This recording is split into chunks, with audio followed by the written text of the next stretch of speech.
Shalom, Bapak Ibu yang kami kasihi dalam nama Tuhan Yesus Kristus. Kami dari Majelis Daerah YPP Batu di Sumatera Bagian Selatan dan Sekolah Tinggi Teologi Ebenezer dalam program Sabda Ilahi menyapa Anda pagi ini. Tuhan Yesus memberkati.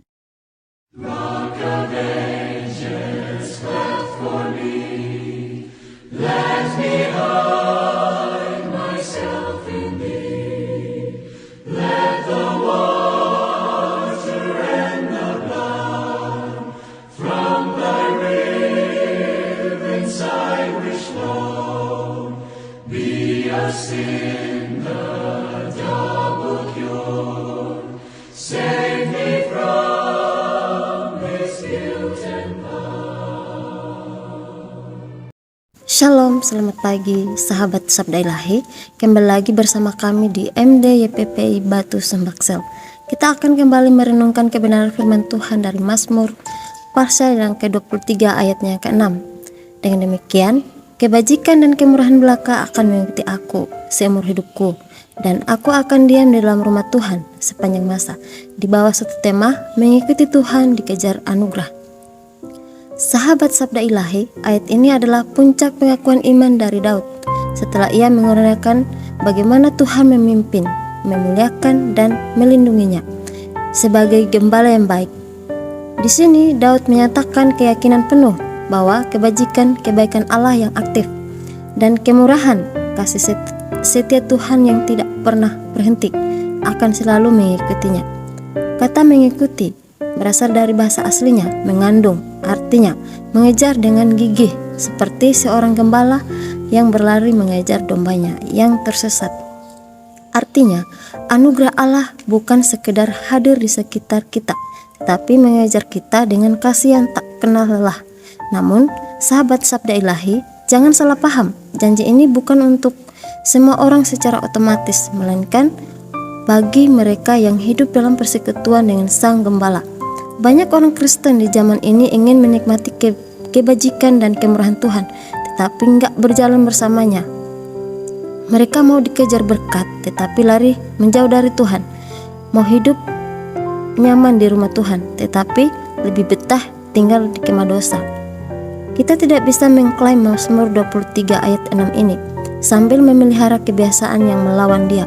Sebab bagaimana mungkin kebajikan dan kemurahan mengikuti seorang yang sengaja memilih jalannya sendiri yang penuh pemberontakan? Daud bisa berkata dengan yakin karena ia mengenal gembala itu, berjalan di jalannya dan rela memimpinnya.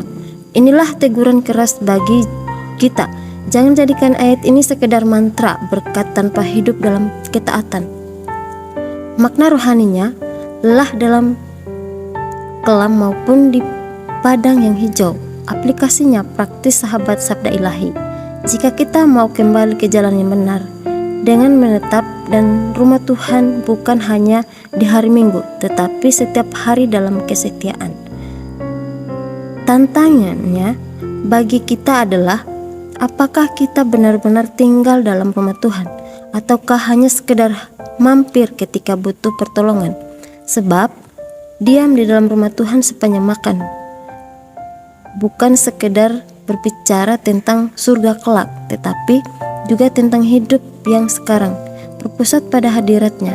Jangan tunggu Tuhan menjadi pilihan terakhir setelah semua jalan buntu. Jadikanlah Dia satu-satunya gembala yang memimpin setiap langkah kita. Mari kita berdoa. Bapa Surgawi, terima kasih karena kebajikan dan kemurahan-Mu selalu mengejar kami. Ampuni kami ketika kami lebih memilih berlari menuju dosa daripada berjalan bersama-Mu. Hari ini, tariklah kami kembali ke dalam-Mu. Ajar kami tinggal di dalam rumah-Mu dengan setia dan penuh hidup. Kami dengan sukacita karena hadirat-Mu. Dalam nama Yesus Kristus, Gembala yang baik. Amin.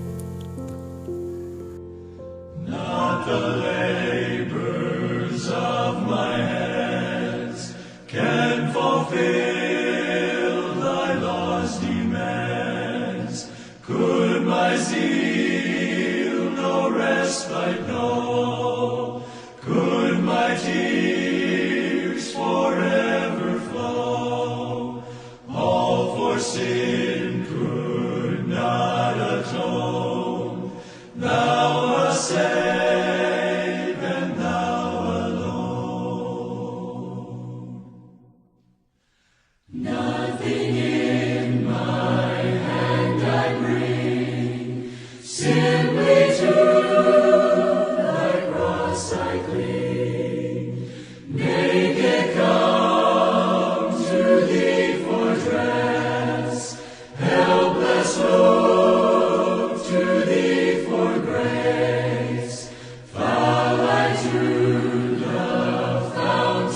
Tuhan.